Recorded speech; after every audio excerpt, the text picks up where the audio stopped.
it's all based on some kind of experience I'm having, whether that's constructing a track and like I'm listening to what I'm doing and reacting to that, or whether I'm writing a lyric and I'm looking back on my recent life and reacting to the experience that I had, you know, whether it was good or bad, or you know, put me in a precarious position, or set me up for success somehow, like whatever it was. Like I'm just kind of looking back and mining those little details, and that's that's been one of the greatest things about kind of being more of a sober person. I can really remember that stuff now in a way that I didn't used to be able to, so the time it takes me to do it is less, which is great. Well, you could see why he died so fast. Just think about the thing you would change about your past. Don't worry, we've got booze and pills for pain. Move out to East Nashville and write a song about a train. Well, you can't turn away from your own 2 feet or give away what's not yours to keep. I cry to you when I feel wrong. I need it like a teenager needs a song.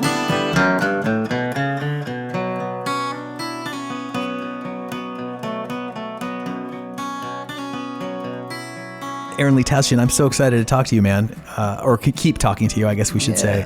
Thanks for making the time. Oh, my pleasure. Thanks for having me. And coming by, and congrats on all the, the recent successes, past successes, and from the outside, just kind of constant evolution. I feel like you are rare or exceptional is a better way to put it, among artists that I follow. It's just always kind of changing and never getting caught in a rut. At least the intention seems to be there. Is that fair to say? Sure. I hope so. I try to do it until it feels like that, you know, like a stopping point for me, or the beginning, I guess I should say, of a stopping point usually comes when it feels a little scary and unmoored. Mm-hmm. I'm a little unsure of what it is that I've made or am making. That being in that place tends to result in something that eventually I become less afraid of and learn to appreciate for being just something, a different side of me that I didn't really maybe know about or expect. Wow, this is going deep quick. I love it. To that point, I wonder, let me think about this. I was reading an interview of yours. It was maybe on the recording of Tasjan, that you try to have a certain amount of intentionality when you go about recording your songs, but at the same time, you want to leave room for the record to reveal itself. I'm paraphrasing this. I don't know if A, did I accurately quote you? Yeah. And B, maybe you could put some words to that kind of liminal space between intentionality and letting loose the reins. Totally. Because I think it's great to go in with an intention. As long as you don't hold on to that intention at the expense of whatever it is that you're working on is becoming. You know, for me, I am a very naturally curious person, so that's a great way to work, because I'm always kind of like stepping back and looking at it and going like, what exactly are we doing here? And what's great about that process for me is it's always informative in terms of choosing what goes on next, or even more so, oftentimes muting something or taking something off of a track to make it really be the most realized version of itself that it can be. Is there an example that comes to mind from a specific song or experience in the record? Yes, actually. Up All Night, when we were off the Tasjan record, when we were recording that song, we were really doing that very sort of warm 70s singer-songwriter. Everything was just sounded very analog and very natural and warm.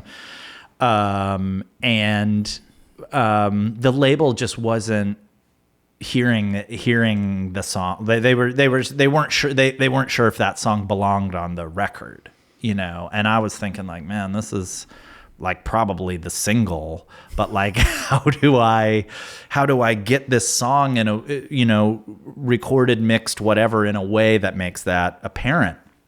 And so we had things happening with it. Like there was acoustic piano on it originally because, we did have the synth sound that you ultimately hear on the record as well.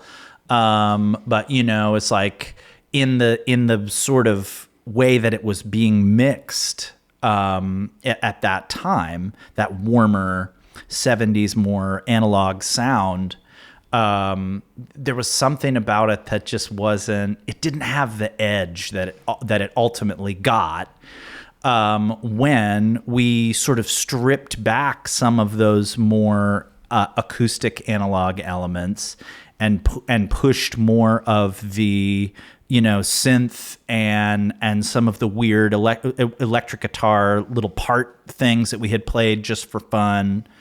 I had done 2 guitar solos. I had done one that was very Mike Campbell, like overdriven, but sparkly electric guitar that just kind of sounded straight, like something Butch Walker would play or somebody like that.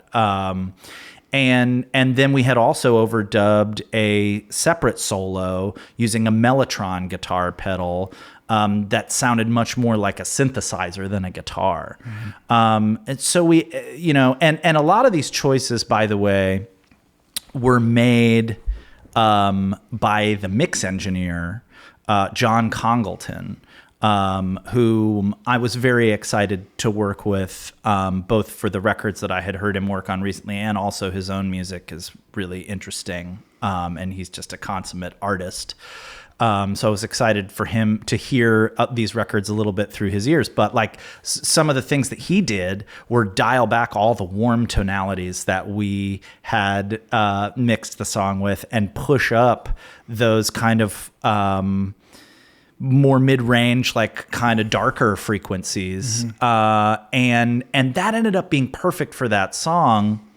So you're talking about at the mix level, not even in terms of pushing up or introducing new instruments. Yeah. He was just the way that the track itself. He was mixing stuff, and then we had also made some choices, like in what we sent him, like where we ended up muting the piano that we had originally recorded, and some other things like that to just to make it more of a weirdo sci-fi song and less of a 70s, singer-songwriter rock, whatever type. It's crazy to hear this story because to me, it couldn't be other than how I heard it on the record. It's like that overdriven synth pop sound, carrying it forward. Totally. And it's obnoxious. It's got swagger. It's also like the music has a sense of humor. Yes. As well. The music in a way, like it's not I don't want to say it's not taking itself seriously, but you know what I mean? There's a bed of irony in the music. The other version, it's interesting that you say that because that was the other version may have just been a little too earnest for what the song wanted to be, And so it was really a combination of taking things away that we realized we had done before we really understood the song fully. And then also allowing John Congleton to mix it in a way where, like, my co-producer Gregory Latimer's response when he first heard the song mixed by Congleton, he was like, man, I mean, this is amazing, but like, did he just hate what we did? he seems to have like really gone the other Something way of a departure. with it. Yeah, and we both were laughing because I think we knew he was joking, really, but like also like I knew exactly what he meant by that. We had sort of been envisioning the song differently, and hadn't fully realized that we were a little bit off base with that until we heard John's mix of it, and everything made sense after that, and the label immediately was like, oh yeah, we understand this. Yeah. So and then that song, isn't that the first song on the record? it is the second song, I think, on the But record. did that then form the kind of the template of the sonic template for the rest of the tracks? Because I feel like those songs hang together in that way. There's Definitely. Because we kind of had done we kind of had made our rough mixes and all of that pretty much the same all the way across the board. So we just had these really warm, very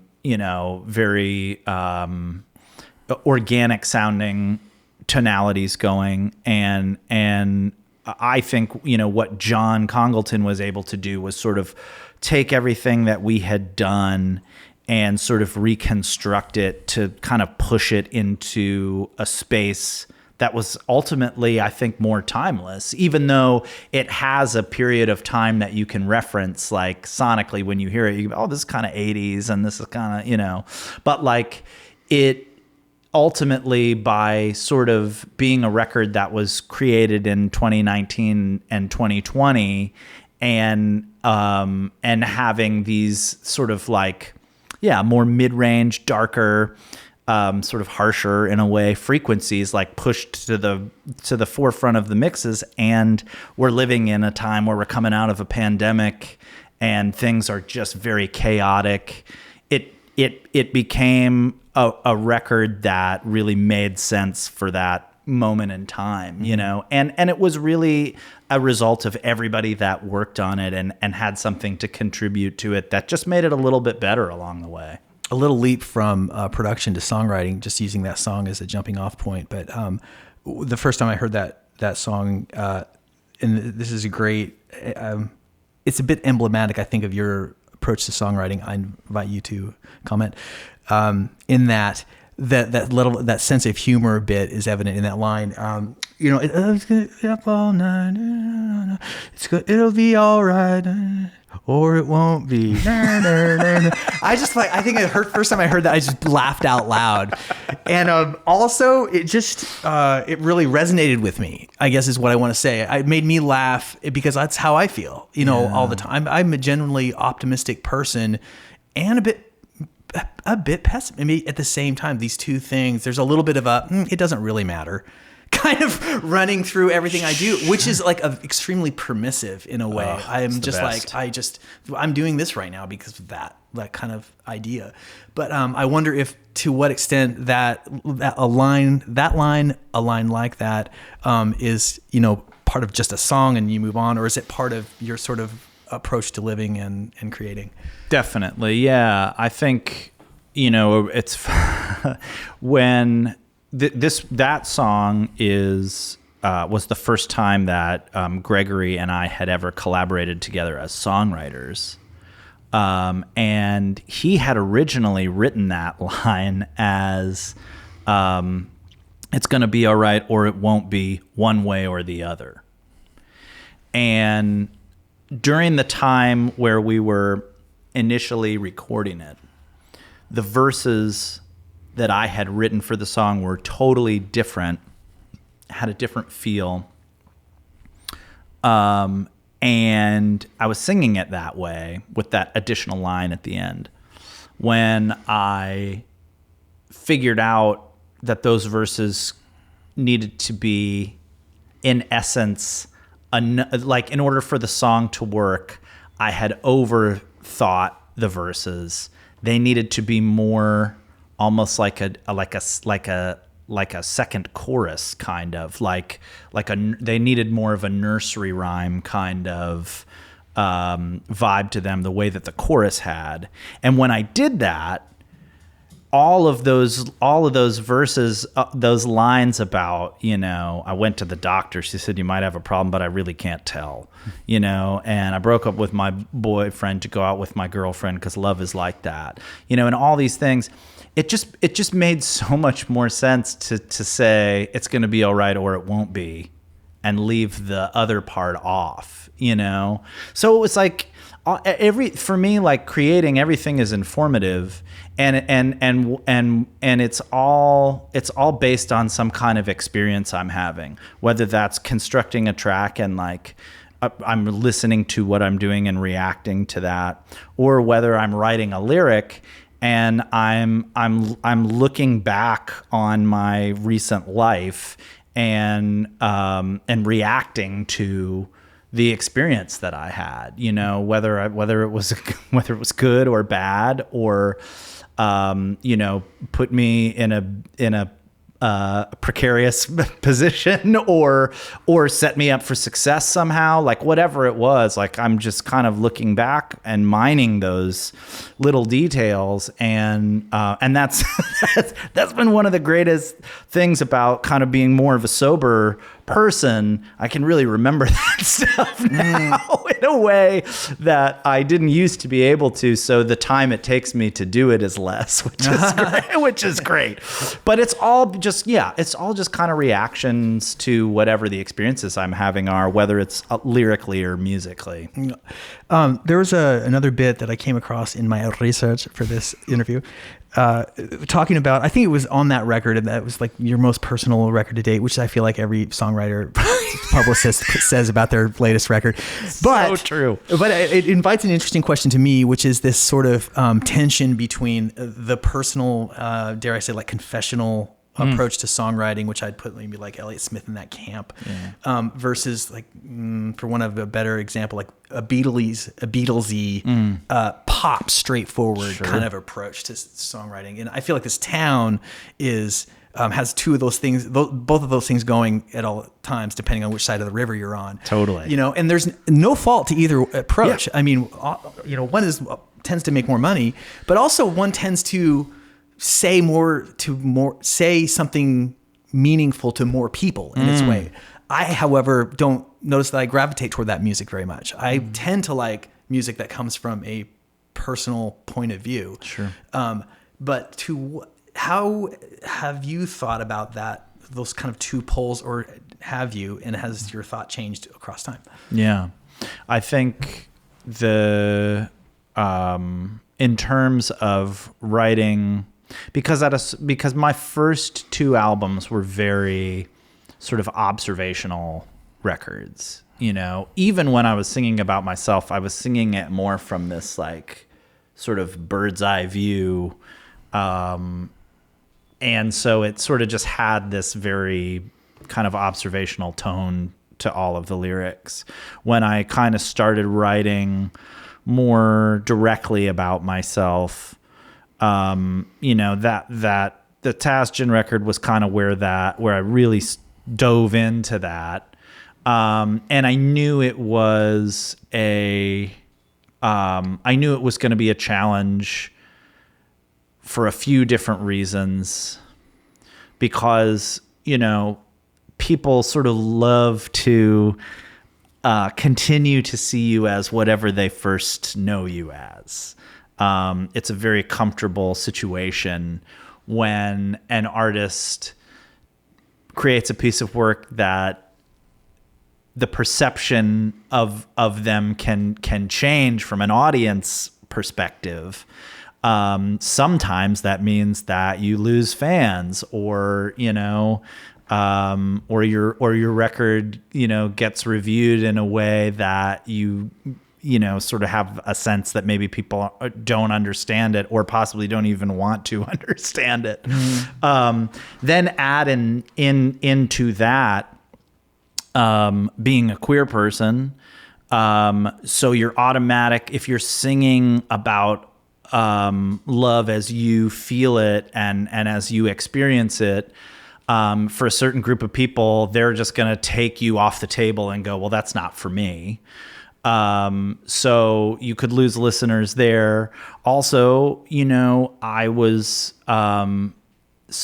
I shouldn't have been, but I was somewhat surprised to see people sometimes taking shots at whether or not, I identify as like a bisexual person.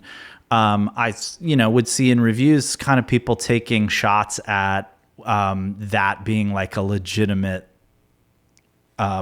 identity, basically. Being bi versus one or the other. Yeah, it's not real, it's like, or somebody would, I remember it was the Bandcamp record of the day or Bandcamp record of the week or whatever, when it came out. And I remember the person said, it seems like he just thinks it's really important for us to know that he's bisexual. And you would never say that about, Miley Cyrus singing a song about her boyfriend, you would never say that about, Steven Tyler singing a song about whatever, lady he was hooking up with for the evening or whatever back in 72 or whatever. You know what I mean? Like, it's really important that we know that they're romantic. You know what I mean? Like, it's such a strange criticism that I think really just comes from a place of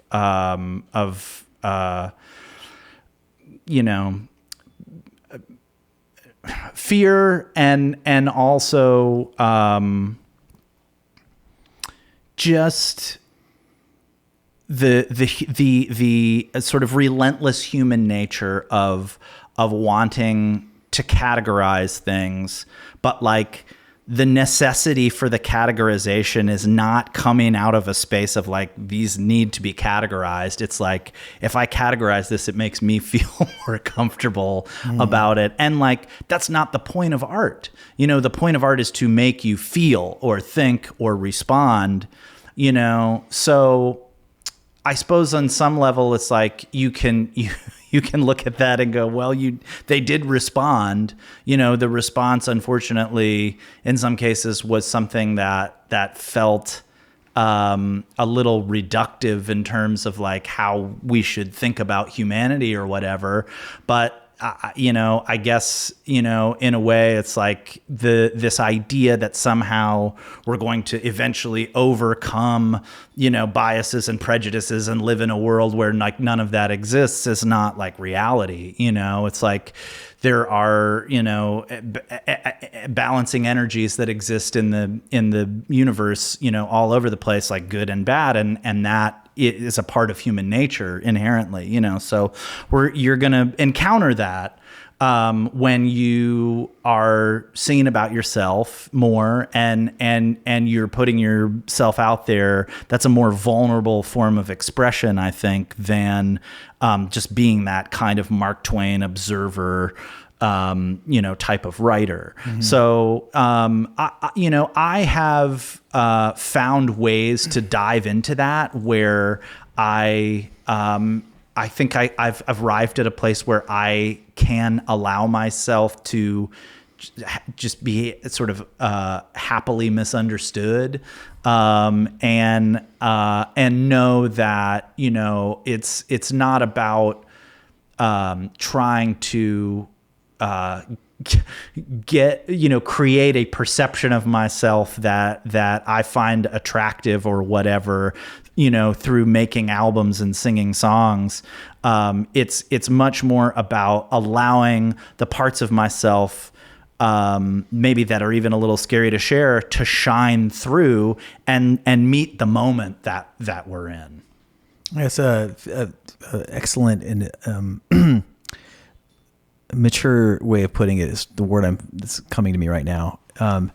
One thing I might say too is that when you were saying that, I was thinking about the actress Meryl Streep talking about when we go to see movies, we don't go to see the actors on the screen, we go to see ourselves on the screen. Sure. And I think about that with songs because I noticed that this is taking aside the queer approach aspect of what you're doing. I'm not trying to reduce it or minimize it. Or, but whenever we talk about ourselves, I notice this in my own songwriting. And sometimes if I see a songwriter who is so into their own personal story that I find myself wondering why I'm here. You don't need me for this. You don't need me for this. This is the therapy. And it's that part of it. It's like wanting to wrap your story in a way that's kind of still a little shiny, is still a little, that still has something for the audience to have a point of entry into their song. It's interesting because I would never have thought that. I don't identify myself as a queer person, though I've had a bit of a wild past. A lot of people don't know that when I was a bit younger. And, yet listening to your record and even that like line in that song, it just like makes me laugh. I mean, it's just like, it's fun. Yes. What happened to rock and roll being fun? Yeah. People sometimes get a little uptighty about the Americana designation of things, and that we have to adhere to some rules and guidelines. Or I think gender and identity and the way that you identify and human sexuality and like all of those things like are fun, you know, like I think those are like, we sometimes, you know, can talk about them in these ways that make them feel, like these very like heavy things. And sometimes they are, you know, but I do think it's also like discovering yourself, understanding yourself, and how you relate to others in the world around you can be really fun. But it, you know, that is also, if you're in the position to be like privileged enough to not have to worry about, you know, some of the situations that certain kinds of marginalized people will find themselves in, which can be really scary and harmful, you know, and that is the duality of life, of existence, of, you know, of being a human animal, you know, on this mortal coil. You know, it's a place where, you know, there is, you know, love and fascination and beautiful, unexpected moments, waiting around every corner, as there is danger and harm and potential for everything to go really, really wrong, even if you've kind of done everything right. You know, it just is the nature of existence. And just because one of these exists, you know, just because something bad could happen, you know, is no reason not to do it. There's one song that Jason Isbell has that I really love, where he says, "Be afraid, be very afraid, but do it anyway." You know, and I think that that's a great summation of an approach to life that I sort of resonate with. It's like, I'm not going to be ignorant of, you know, the myriad of possibilities that exist, for things to, you know, be really hard or challenging. But I'm also never going to allow that to stop me from, doing something that I feel like is, you know, a reason to live and get out of bed every day and share and experience a richer life. Yeah. Heard. I mean, I identify with that song of Isbell's and that statement a lot. And if I'm going to try to say something clumsy, as best I can, or as articulate as I can, a clumsy feeling, poorly articulated. Here we go. When I was younger, having this sort of modus operandi approach to living as well, which is just like, I can't wait for tomorrow, and I will get into all kinds of trouble. And I just know that short of dying, I'm probably going to be okay. And then I was like, well, and if I do die, then don't we all die? And that created an environment of kind of that, coupled with my sort of relentless curiosity, created an environment of just like constant adventure. And it was awesome. I would say from my more advanced years, looking back, I did have I had an issue with boundaries of any kind. I didn't like them. I didn't like, And I, whenever I was in situations, I was just kind of like down for whatever might happen. And now that I'm older and I'm in love with my wife, I have a family, I'm a father, these things that I'm totally embrace and feel like very lucky to have. I noticed when I was kind of dealing with all of this a few years ago, like, oh, there's some now like boundaries that need to be here with regards to some of my relationships or other things I encounter in my life, even just like rituals of life or routines. Is that something that you have dealt with or thought about, or if this is, or not, or do you have a different feeling than you did when you were 22? Or? Definitely. Yeah. 'Cause I think you can't, I think at a certain point, like, you have to put to bed certain things so that you can continue to enjoy others, and I think that is just the kind of wisdom that comes with being alive for a longer period of time. When you're young and you have everything in front of you. Things like boundaries, can seem, almost silly or, unnecessary at times. Right. Contrary to the spirit of the moment. artist. Yeah, totally. Yeah, absolutely. And then life goes on. And one of the beautiful things about life goes on is that you lose things. You lose people that you didn't plan to lose. And in that very difficult situation, you learn to understand what it is that you really value and really need in your life to feel at your most loving and open and all of those things. And it's a tough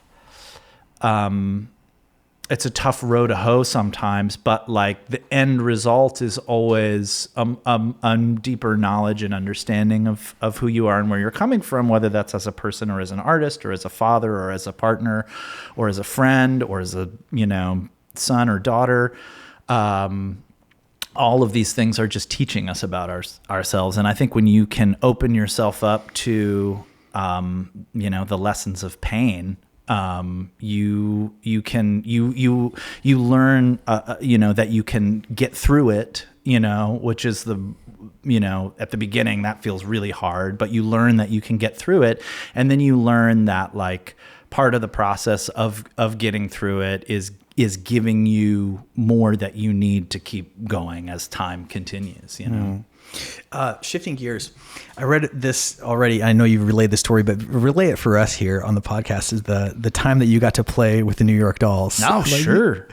How did that happen? What was it like? I had a band called Semi-Precious Weapons, and we were getting a lot of New York Dolls comparisons. And we had a manager who had worked in the music industry like back in the 70s and 80s, and he had even managed Johnny Thunders for a period of time, and had sort of co-produced what I think is arguably his best solo album, which is called So Alone.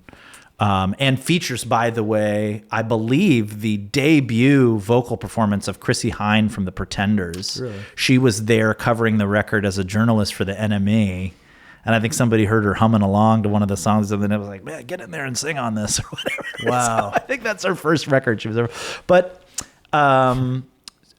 this manager that we had knew Tony Visconti, who produced Electric Warrior for T-Rex and Diamond Dogs for Bowie and many other things. But he got Tony to come see us play. And when Tony came to see us, that brought out, the neighborhood rock and rollers, which included Sylvain Sylvain from the New York Dolls and Steve Conti, who had sort of been playing the Johnny Thunders role in that band, in the new version of that band. And I just kind of hit it off with those guys after the gig. You know, we had a lot to talk about guitar-wise, a lot of similarities. We were all playing Les Pauls and playing them through British amps really loud, and playing chords that maybe didn't belong a lot of times in some of the music that we were playing.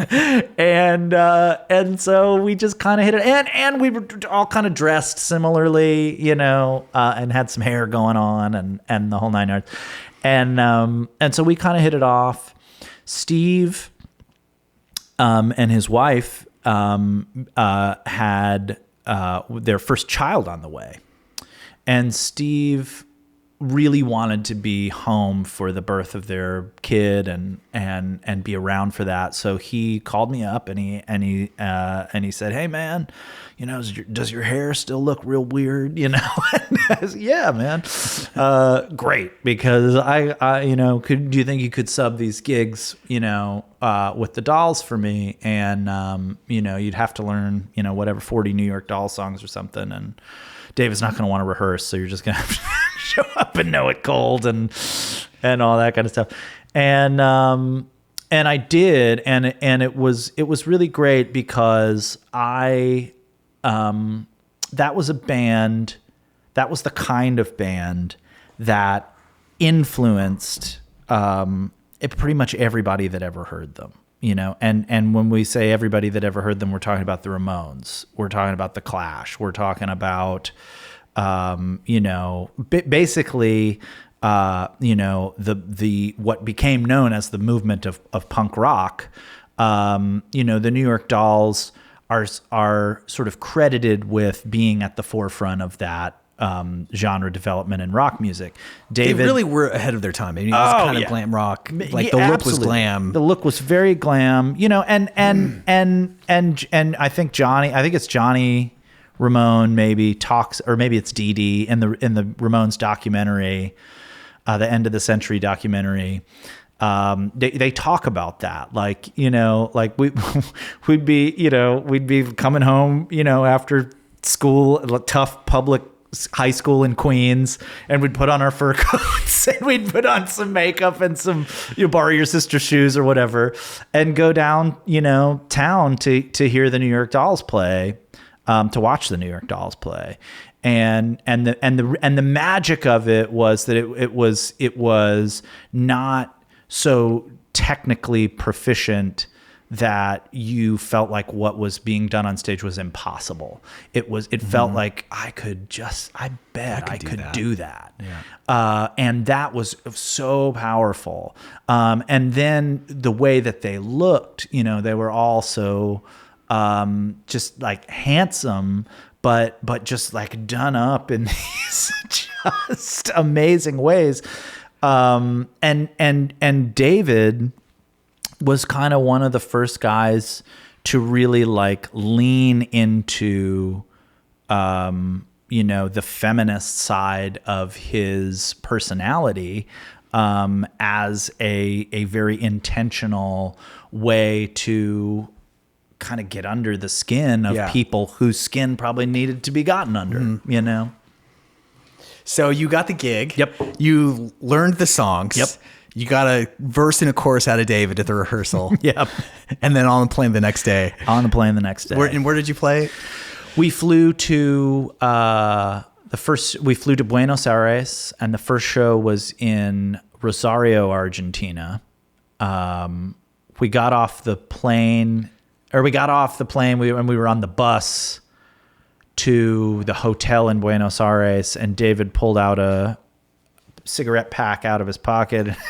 He looks inside him and he goes, "I thought this was cigarettes. The whole thing is full of joints." So he had flown hilarious from JFK to South America with an entire cigarette box full of joints. Fantastic. Handy. We got to Rosario and played the show. Went really well. We did a few more shows on that South American tour with the B-52s, which was really fun. Fantastic. And it was just high adventure. After that, I got hired by Sylvain to play in some of his bands. And also Sammy Yaffa had a really cool band in New York called Madwana. that he asked me to come try out for as well. And yeah, it was a great, musical family to walk into, because you got the Dolls, you got David, you got Syl, but you had Brian Delaney, who was this amazing drummer. Sammy Yaffa, had originally been in Hanoi Rocks and just had every amazing rock and roll story you'd ever want to hear. And then there were the sort of adjacent, Hubert Sumlin was a part of that family, and Brian Coonan was a part of that family, and all of these, just really great New York musicians. And so, yeah, it was kind of like, stepping into a whole new group of friends that kind of elevated my the bar for me. What year would this have been? 2009. Mm-hmm. Did you ever see the documentary New York Dolls? Yes. Yeah, about Arthur. Arthur. Yeah. Maybe fantastic. my favorite music doc of all time. It's really great. And it is such a beautiful picture of Arthur. Here's this guy working in the library that used to be in the New York Mormon library. Genealogy library. Exactly. And he's like, all he wants to do is get the dolls back together, and he's got his base in Hawk. Yep. It lives in at the pawn stop, and he makes sure, and before the ticket runs out, and so they'll put it on the market, he goes and pays the bill again year after year to keep it in Hawk, just keeping the dream alive, just in case. God, it's such a, and the turn. I think everybody should watch this music documentary if you can find it. New York Doll. The turn it takes at the end of the movie is so, to me, if it had been a scripted film, I'd have been like, okay, yeah, come on, guys. I know, but it's just like, wow, just so beautiful, such a beautiful story. It really is a beautiful rock and roll story, and that's how I knew of the New York Dolls, but the kind of the review part of that movie is like how I got more familiar with the history of the band. Maybe you could play a song here in the studio if you felt like it. Absolutely. What would you like to play, and could you set it up for us? Yeah. This song that I'm going to do is off of my first album, In the Blazes, which we are celebrating the 10th anniversary of this year, and we reissued the record and we did the first leg of the tour earlier this fall. It went really well, and we're doing the second leg in January. Out west, and this song was kind of one of the key songs that I wrote for this record, which I made not long after I moved to East Nashville. I'd been living in Brooklyn for 10 years. I had sort of watched those neighborhoods change as it filled up with people that looked like me. And I watched also that people who'd been living there for a long time, had to leave because they couldn't afford the real estate anymore, and the neighborhoods that they knew, changed into something different. And so I saw the duality of that dynamic. And when I moved to East Nashville, same kind of thing. And I felt very conflicted about that, and that's kind of reflected in this song, which is called East Nashville Song About a Train, in a very sweet, just beautiful, hilarious gift from life. About 2 weeks after I finished this song, there was an article I think it was the Nashville Scene, about a group of folks who had recently moved to East Nashville, who had tried to get a petition going to get rid of the trains that come through East Nashville because they felt like they were really noisy. And it was a whole thing. There was like some town halls and stuff. Yeah. Well, somebody at the clerk's office or something made a terrible mistake when they were filing the paperwork. And these people did not end up banning trains from East Nashville. They ended up banning the band Train. Which I know sounds... Is that true? It is. It really... It was Poor Pat. I know, man. He's a great guy. Great guy. They've got Very nice guy and fantastic singer. Yeah, Let's be honest. And some Oh my God. some great songs those guys have. That first record in particular, I really loved. But all their stuff is great. And We'll never know here in Nashville. but we'll never get to know because of those idiots. But that was just the best. I love when stuff like that happens. That's beautiful. Yeah. Let's hear it.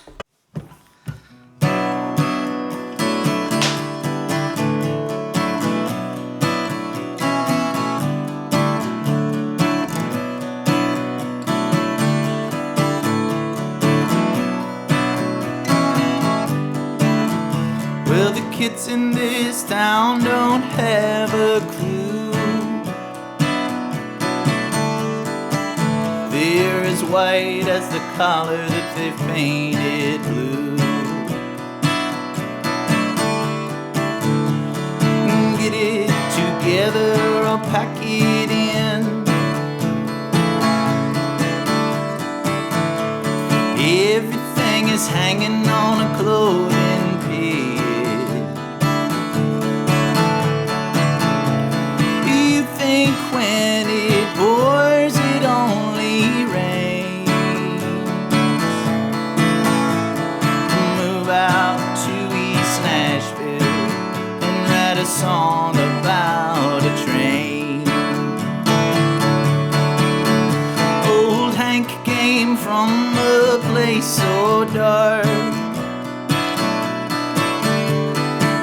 You'd have to burn the whole thing just to see a spark.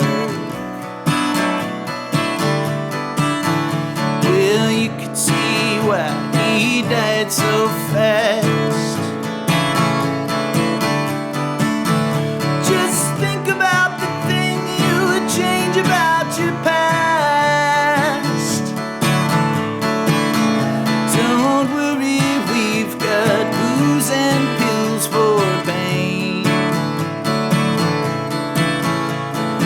Move out to East Nashville and write a song about a train. Well, you can't turn away from your own 2 feet or give away what's not yours to keep. I cry to you when I feel wrong. I need it like a teenager needs a song.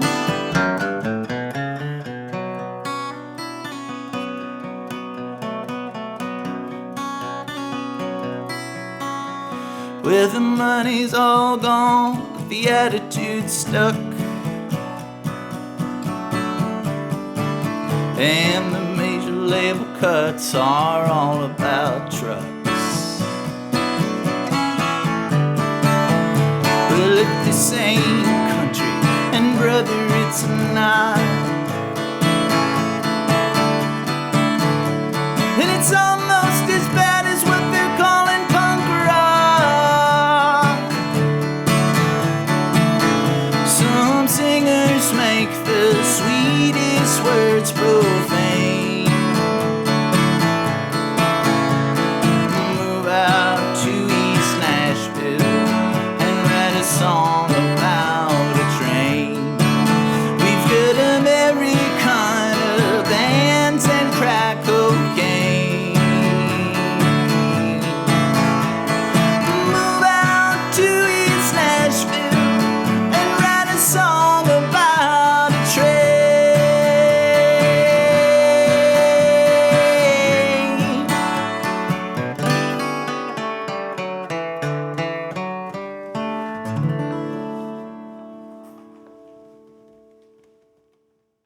Man, that was fantastic. And thank you for letting my little girl Zuzu sit in here and watch. Yeah, she's really cool, She's man. getting her education in early. That song, I don't know if it's, I mean, it had a little bit of this element to it in a couple of capacities. One was, dude, I mean, you're a motherfucker with a zinger of a line, man. It's like, that's got line after line after line attribute to it. And there's humor in it. There's a little tongue in cheek there. Reminds me of Todd Snider. And then maybe it's just, there's a verse about, Hank and Pills. Yeah. And the playing a train song in East Nashville. It's like 2 Todd Snider songs on East Nashville skyline. I never thought of that, but it's true.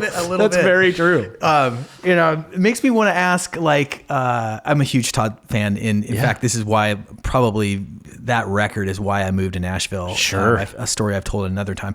But having been a guy that's lived in so many places, you were born in Delaware.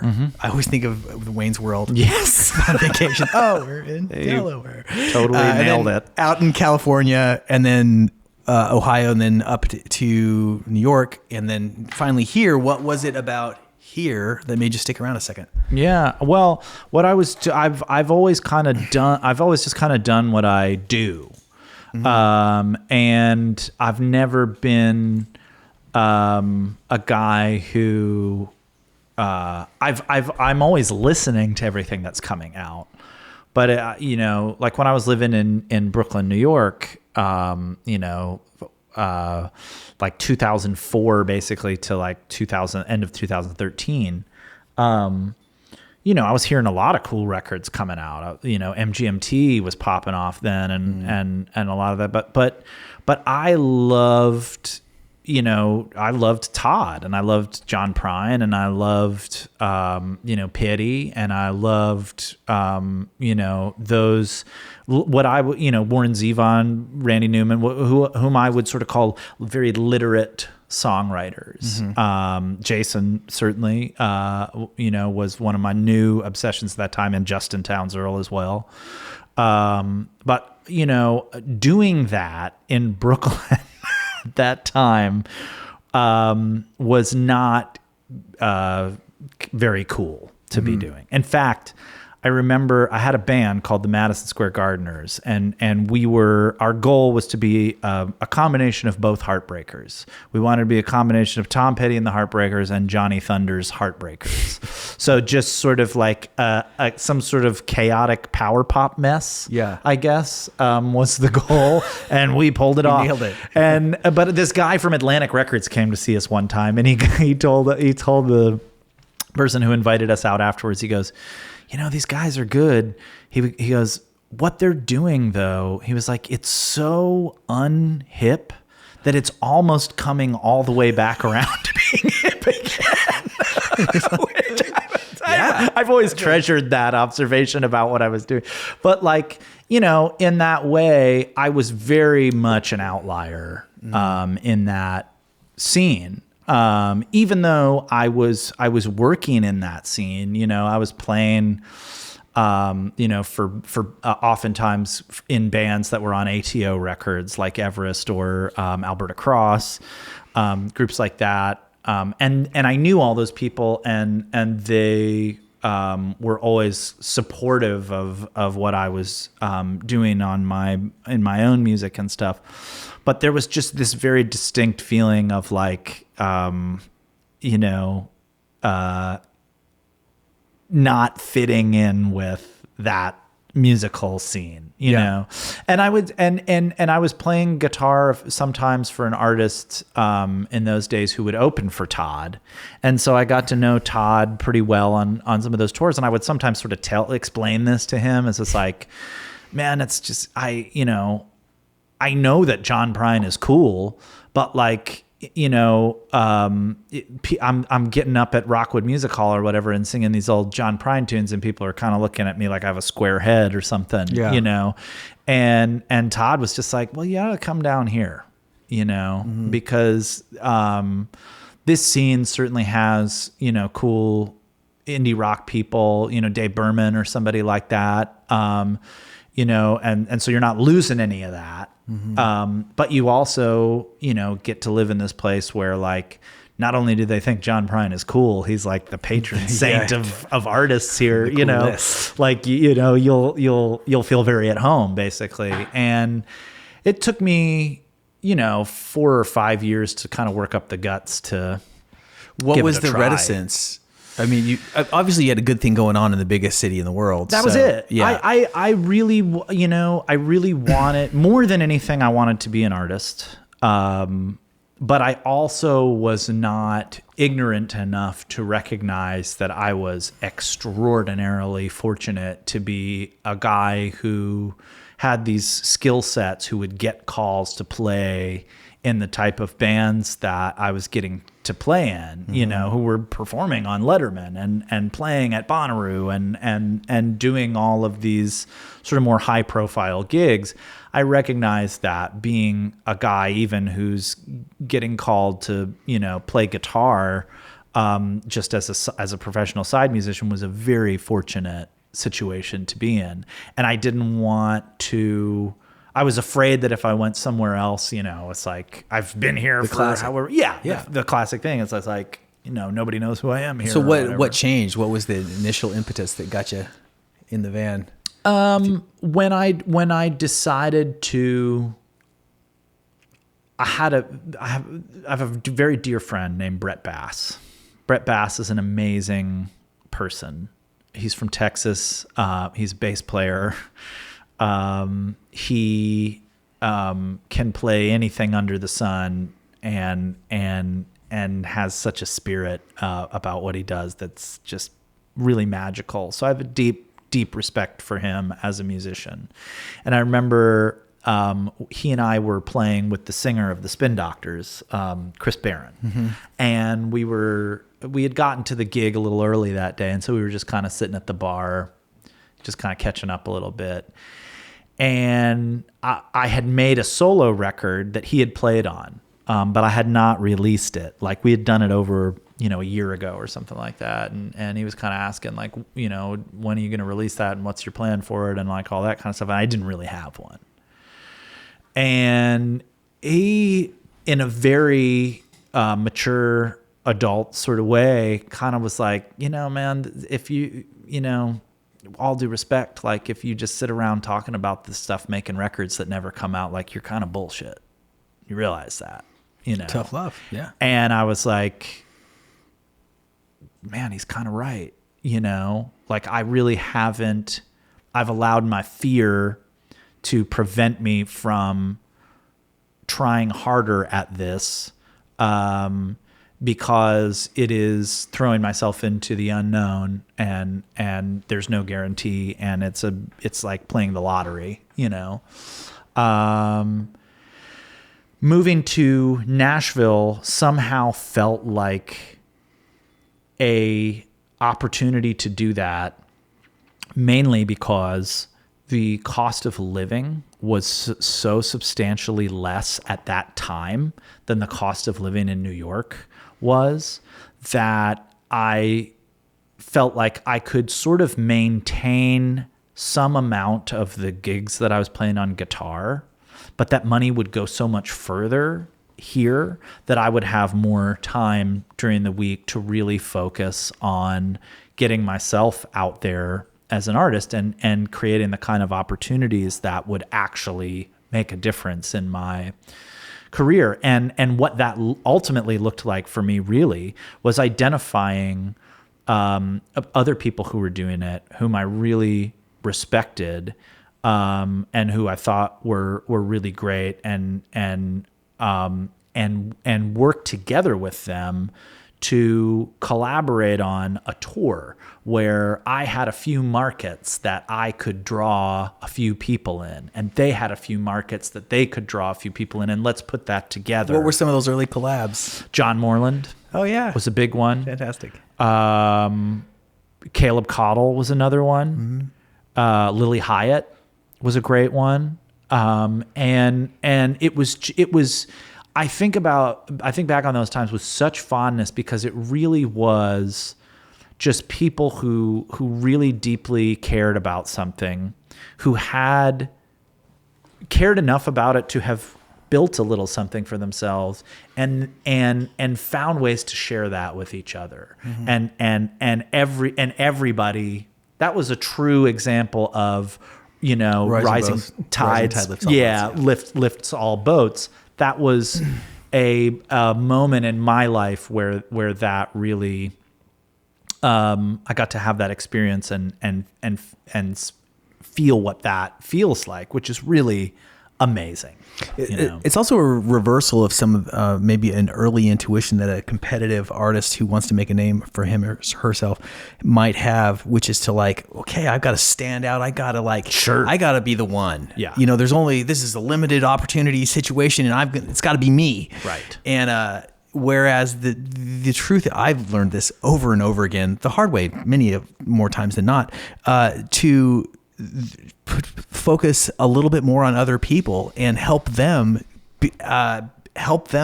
get to where they're going. Maybe putting it this way, it's more of an attitude of like, can I help you with what I have to offer? Can I be helpful? Yes. And to the extent that you can be helpful, and then usually like to each other, then it's like everybody wins, and then the music wins, and then more people discover this music that we all love so much. So I feel like that's maybe an example of that. That is a nice unexpected sequitur. It's a sequitur. It's a sequitur. To the post we were talking about that you just made before the mics came on about one of your gas station moments. I feel like that could be a great series for you. That's a great opportunity. It's like a 3-minute reel. You got while the gas is pumping, some thoughts. But to really crudely paraphrase it, it was just like thinking about, as an artist, how can I be helpful? Yeah. And that is not something that occurs to, I think, a young artist at the beginning. They don't think of themselves as offering something to help others. They think of, I don't know, how can I get famous or get attention or whatever. Yes. So how do you think of that? How is Aaron Lee Tasjan helpful in 2025? Yeah. However you'd like to feel that. I think in a lot of ways, what I have learned is really helpful is when you see someone doing what they love, and you see them doing that in a way that feels very restorative and joyful. I think people tend to react in a few ways, all positive. One way is like, oh, I want that for myself, Another way is, I feel like that is possible for me to do, and that really, to me, just means, writing songs every day, playing guitar every day, thinking about art every day, putting that up on social media and allowing people to see you doing it. Just the act of doing it itself is really helpful for other people to see. So there's that sort of just like making myself visible, being present, showing up every day for this thing that I believe in and want to share with others. Leading by example could be a way of putting it. I suppose perhaps. so. Yeah, actually, yeah. You don't have to say it that way, but I'll say it that way. I hear what you're. Yeah, it's a way to inspire. I guess absolutely. Which is always going to be great. Beyond that, I think the way, that I've been able to help myself, is by some of the other stuff that I was talking about in that video of just simplifying things, scaling things back, like getting back to, the essence of why, and the meaning of the work and how the work is helpful, whether that is because someone heard a song of yours that they really needed to hear at a certain time and it really helped them through something, or is because someone is going through a particularly challenging few days and your concert in town that night is a place for them to come and not have to feel all that for a few minutes, or whether you're at the merge table and this is happening more and more now, I think, because I'm getting older. My fans are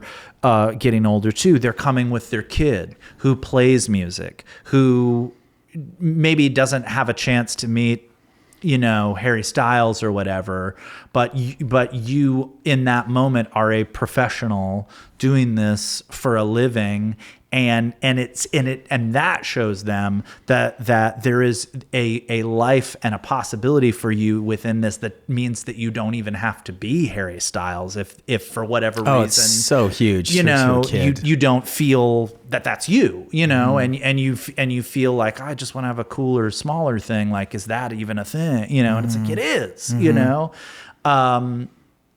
You know, there's all of these different ways just by doing the work of it that you're helping. But I think also, like, getting back to a little bit of what we were talking about at the beginning of the conversation, like intention, you know, is another one. And thinking, you know, very intentionally about like who I am, what my voice is, you know, where it might exist in the landscape of the moment that it will have an impact. And that doesn't mean big necessarily, you know, that just means intentional. You know, there might be, you know, a group of folks, you know, at a shelter or something somewhere that, like, you know, I can go sing for them, or not even. I can go over there and serve them meals, you know, or whatever it is. Like, you know, the fact that I am an artist who has the luxury of time, you know, means that, like, I have time to be helpful in a number of different capacities, even outside of music. So it's really being intentional with, like, the thought and the time that you have, and seeing the wide array of possibilities that exist for you to pitch in. Yeah, beautifully put. And I feel like that, however it manifests itself, it is just sort of the attitude that sort of steers everything. To have an attitude of service is, like, so different than, like, you owe me. Sure. I'm fucking great. When are you going to figure it out? Yeah. I mean, there is, you know, I understand artists. I don't begrudge anyone that has the mentality of, like, look, I'm the artist. I you know, I've thought about all this stuff. You know, I've worked it out this way. You know, if anybody doesn't want to be here, they're welcome to leave. I don't, you know, disagree with that, in principle. I've just found for myself that where I really connect with me, and where the perception that I have of myself and who I really am, like, actually lines up, is when I am treating music and my work as an artist more like a public service. Mm-hmm. One last question. Okay, you're really good at a lot of different things. One of the reasons why I've wanted to have you on the podcast for so long is that the artists that I kind of am drawn to year after year, and we've been talking about them before the mics, whether it's, you know, great song crafters, pianists like Randy Newman or Adam Levy, or you, or like Daryl Scott comes to mind, a singer-songwriter, amazing guitar player. Is that you're a bit of a triple threat, my man. The songs are fantastic. You sing them with such personality and genuineness of spirit, which is just eternally attractive. But you're just like a great musician as well. Okay, that's the praise. And then the question is, of the things that you do, what do you do best? And what of the things that you do are you worst at that you still find yourself drawn to pursue and get better at? My thing that I am best at is seeing something through all the way to the end to make it the best that it can be.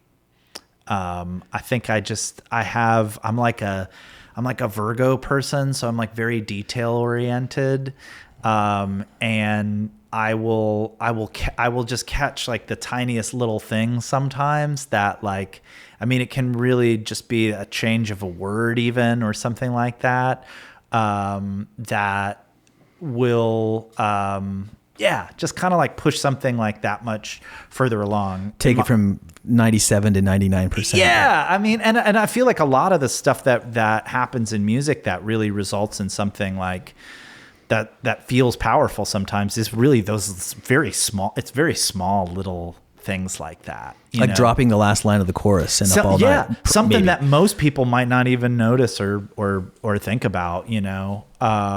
So, you know, that's where I feel like I'm really at my strength, whether that's doing that for myself or, you know, an artist that I'm, you know, lucky to be producing or co-writing with or something.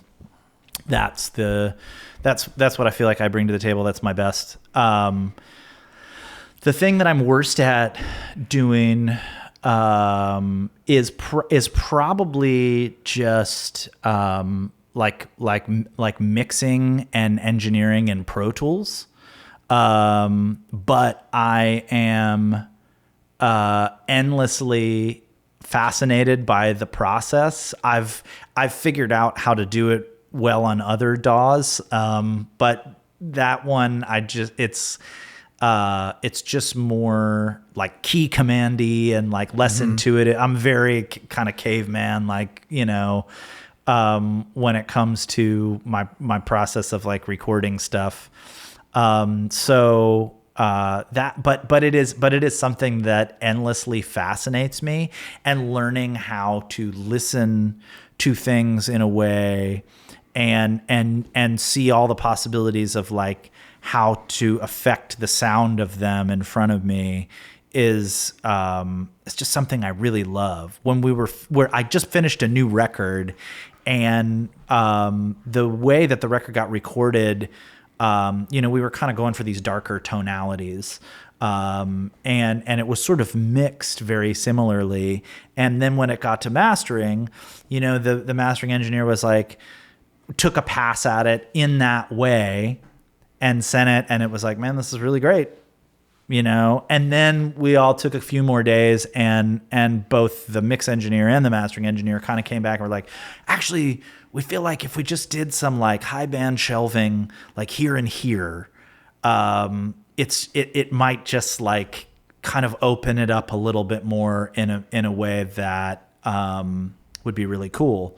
And I was like, yeah, let's do it. And as soon as I heard that version of it, I was like, oh man, this is like so amazing. Like all of these things are now like jumping out of these mixes, and like and they're more dynamic and just colorful. All of a sudden, just by making these few last very final stage adjustments on what we've done. And it's not taking any of the character away of what we've done, but it is revealing more of what's there. And so that feels right to me. You know, and it was just, that was the first time that I had ever really contemplated, you know, the way that a record can really, you know, you can hear what's there and know how to bring even more of it out at that very last stage. You know, mastering is so mysterious, I feel like. Truly. Anyway, it's always kind of hard to know. Like, it just sounds a little louder, and that's good, I guess. That's, you know, like, but the way that it can really color things, it's just it just kind of blew my mind. Yeah. You know, so it's just a great reminder too. Of it's like, man, there's like I'll probably learn 10 things on the way home if I'm like paying attention. You know. My dude, thank you so much for this this time. I've learned a lot, and you know, to have somebody whose music inspires you so much, it's wonderful to talk to them in real life and have a similar kind of inspired feeling. So, well, likewise, buddy. I wish you the best, man, and I look forward to the next time. Thank you. Hey, thanks for watching. Go ahead and click here to like and subscribe. You can click right there to watch another video, or click here to watch a playlist featuring songs of the Morse Code Podcast. Okay, thank you very much.